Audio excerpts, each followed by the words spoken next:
Hey guys, so did Darth Vader ever use Force Lightning?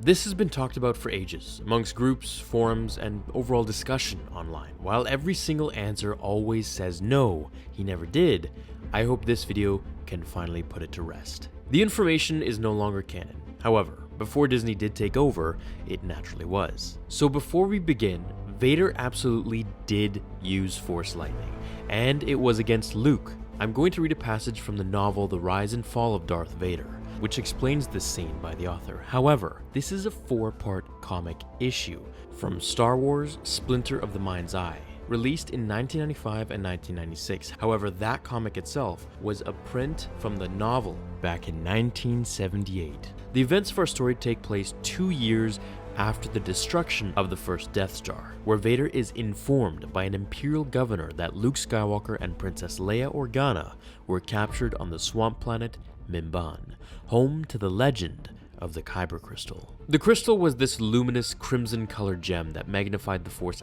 1,000-fold to whoever used it. So Vader flew to the planet to collect the rebels and the crystal itself. As Vader catches up with Luke and Leia on the planet, they end up at the vine-encrusted temple of Pomoyama, which was a pyramidal ziggurat made of volcanic rocks, constructed in honor of an ancient native god. The temple also housed the ancient Kaiburr Crystal. As Vader toyed with Luke, he started cutting stone back and forth along the temple walls. As Luke fell back and to the floor, Vader turned his attention to Leia, taunting her and telling her to pick up Luke's lightsaber, as he fought her too, mind you playfully, then discarded her to the side as she threw Luke the lightsaber back, who emerged from the rubble and told Vader that Ben Kenobi is here, and along with him is the Force. So now that you guys are all caught up, let's start the story.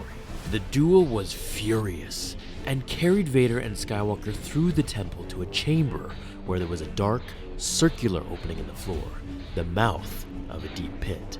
As the battle wore on, Vader found himself breathing hard through his respirator. But then, thanks to his proximity to the Force-enhancing Kaiburr Crystal, he felt a sudden surge of power of the dark side, allowing him to project lightning from his fingertips for the first time in his life. He hurled Force-energized lightning at Skywalker, but his young opponent deflected the blast. Not possible. Vader muttered, feeling his energy drain. Such power in a child. Not possible. As Skywalker threw himself at the towering black figure, Vader raised his lightsaber to defend himself, but he wasn't fast enough. Skywalker's blade cut through the Sith Lord's prosthetic right arm, and it fell to the floor, still clutching the red-bladed lightsaber. Dazed, Vader bent down and used his left hand to pry his weapon from the gloved fingers of his severed arm.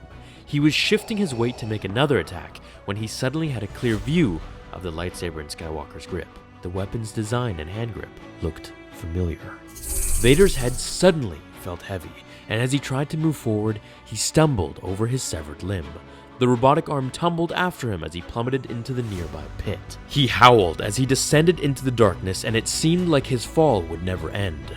Throughout the fall, he thought of Skywalker's lightsaber. Vader would have sworn it was the same weapon that Obi-Wan had taken from Anakin Skywalker on Mustafar. He didn't stop howling with rage until he crashed in a heap upon a pile of hard stones. There we have it, guys, the first time Vader ever used Force Lightning in his life. While it was through the help of a Kaiburr Crystal that jump-started his Force powers, it did allow him to perform something that his suit and robotic arms restricted him from ever doing.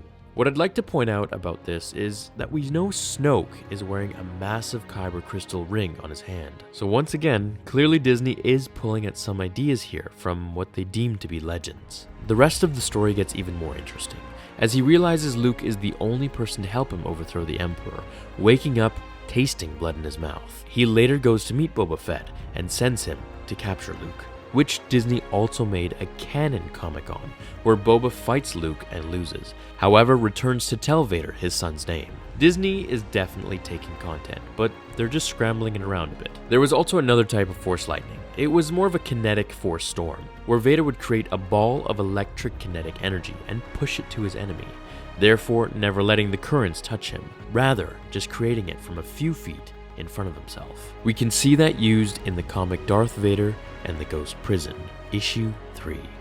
What do you think of Vader using Force Lightning? Thanks so much for watching, guys. If you enjoyed today's episode, be sure to hit that like button and support the channel.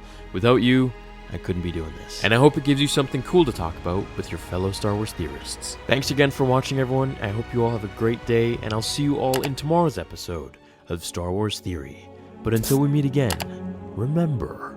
The Force. No, go away, Palpatine. We don't want you. We want the other guy who does the outro. The Force will be with you always.